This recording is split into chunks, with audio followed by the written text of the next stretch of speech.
fin de compte, définir un laboratoire agile, je pourrais peut-être me référer à la façon traditionnelle de faire des tests. Un laboratoire, normalement, c'est directement dans l'entreprise où on va faire des essais sur le logiciel. Le laboratoire agile, lui, propose, en fin de compte, de faire les mêmes tests dans un environnement partagé par plusieurs entreprises.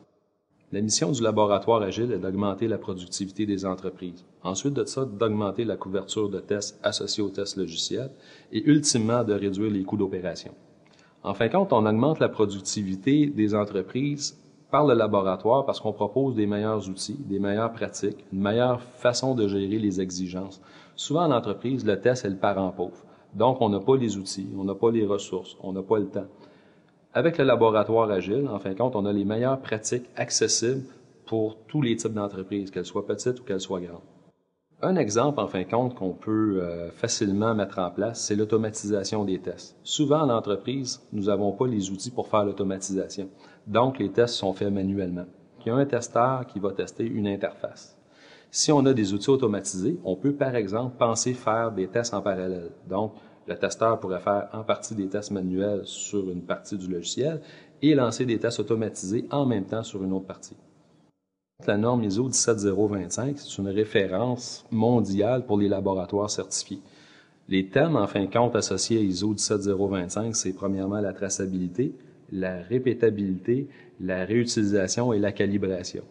Normalement, on utilise cette norme-là dans le domaine pharmaceutique, où l'assurance qualité est très importante parce que, la vie des gens est en jeu.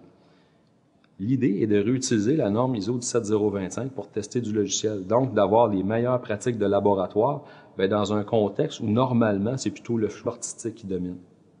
Ce qu'on fournit, c'est un laboratoire agile, mais c'est surtout en fin de compte des processus de tests qui sont très matures. Donc on peut faire beaucoup de choses avec des outils qui sont normalement difficilement intégrables, donc ce qui nous permet d'être plus performants, plus efficaces.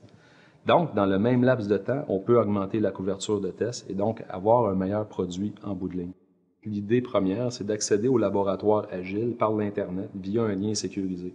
Donc, on n'est pas obligé de se déplacer, donc on sauve les coûts de déplacement. On peut faire l'ensemble des tests à distance, mais dans l'infrastructure distante. Une organisation, en fin de compte, qui a ses propres outils, peut déposer ses outils dans le laboratoire agile, les intégrer, en fin de compte, avec ceux-là qui sont déjà en place et faire des tests un petit peu, je dirais, de manière custom. Ça peut arriver, en fin de compte, d'héberger l'équipement directement chez le fournisseur du produit.